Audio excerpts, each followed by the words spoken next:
Hi viewers, ಇವತ್ತು ನಾವು ಈ ಕೆಂಪು ಚಟ್ನಿನ ಅತಿ ಸುಲಭವಾಗಿ ಮಾಡೋದು ಹೇಗೆ ಅಂತ ನೋಡೋಣ. ಇಲ್ಲಿ ನಾನು ಒಂದು ದಪ್ಪ ತಳದ ಬಾಣಲಿನ ಇಟ್ಕೊಂಡು ಕೆಂಪು ಮೆಣಸಿನಕಾಯಿ ಅಂದರೆ ಹಸಿ ಇರೋದು, ಒಣಗಿರೋದಲ್ಲ, ಇದನ್ನು ಈಗ ಚೆನ್ನಾಗಿ ಈ ರೀತಿ ಹುರ್ಕೋಬೇಕು.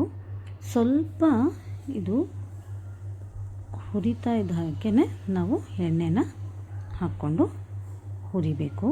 ಮುಂಚೆನೇ ನಾವು ಎಣ್ಣೆನ ಹಾಕಬಾರ್ದು. ಸ್ವಲ್ಪ ಮೆಣಸಿನಕಾಯಿ ಬಿಸಿ ಆದಮೇಲೆ ನಾವು ಎಣ್ಣೆನ ಹಾಕಿ ಒಂದು 3-4 ಸ್ಪೂನಷ್ಟು ಎಣ್ಣೆನ ಹಾಕಬೇಕು. ಈ ರೀತಿ ಚೆನ್ನಾಗಿ ಇದನ್ನು ಹುರ್ಕೋಬೇಕು.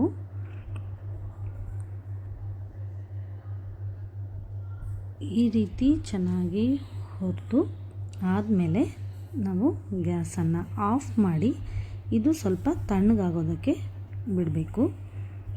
ಇದು ತಣ್ಣಗಾದಮೇಲೆ ಇದನ್ನು ಒಂದು ಮಿಕ್ಸಿ ಜಾರ್ಗೆ ಹಾಕ್ಕೊಳ್ಳೋಣ. ಕೆಲವೊಬ್ಬರು ಒಣಗಿರೋ ಅಂಥ ಮೆಣಸಿನ್ಕಾಯಿಯಿಂದ ಕೂಡ ಈ ಕೆಂಪು ಚಟ್ನಿನ ಮಾಡ್ತಾರೆ. ನಾನಿಲ್ಲಿ ಒಂದು ಸಣ್ಣ ನಿಂಬೆ ಗಾತ್ರದಷ್ಟು ಹುಣಸೆಹಣ್ಣು, 2 ಸ್ಪೂನಷ್ಟು ಜೀರಿಗೆ, ಹಾಗೆ ಒಂದು 2 ಗಡ್ಡೆ ಬೆಳ್ಳುಳ್ಳಿ, ಹಾಗೆ ಇದಕ್ಕೆ ರುಚಿಗೆ ತಕ್ಕಷ್ಟು ಉಪ್ಪನ್ನು ಹಾಕಿದ್ದೀನಿ. ಹಾಗೆ ಒಂದು ಸ್ವಲ್ಪ ಕೊತ್ತಂಬರಿ ಸೊಪ್ಪು, ಫ್ಲೇವರ್ಗೋಸ್ಕರ ಒಂದು ಸ್ವಲ್ಪ ಕರಿಬೇವಿನ ಸೊಪ್ಪನ್ನು ಹಾಕ್ಕೊಳ್ತಾ ಇದ್ದೀನಿ. ಕೆಲವೊಬ್ಬರು ಸ್ವಲ್ಪ ನೆನೆಸಿರೋಂಥ ಮೆಂತ್ಯ ಕೂಡ ಹಾಕ್ಕೊಳ್ತಾರೆ. ಬೆಳ್ಳುಳ್ಳಿ ಇಲ್ಲಿ ಆಪ್ಷನಲ್ಲು, ಬೇಕು ಅನಿಸಿದರೆ ಹಾಕ್ಕೊಳ್ಳಿ, ನಿಮಗೆ ಬೇಡ ಅನಿಸಿದರೆ ನೀವು ಸ್ಕಿಪ್ ಮಾಡ್ಬೋದು.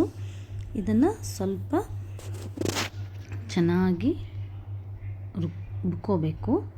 ನೋಡಿ, ಈ ರೀತಿ ಪೇಸ್ಟ್ ಆಗಿದೆ. ಇದನ್ನು ರೊಟ್ಟಿ, ಚಪಾತಿ ಯಾವುದ್ರ ಜೊತೆ ಆದರೂ ನೀವು ಸರ್ವ್ ಮಾಡ್ಬೋದು, ಅಥವಾ ಟೊಮೆಟೊ ಸಾರಿಗೆ ಕೂಡ ಈ ಮೆಣಸಿನಕಾಯಿ ಚಟ್ನಿನ ಹಾಕಿಬಿಟ್ಟು ಸಾರು ಕೂಡ ಮಾಡ್ಬೋದು.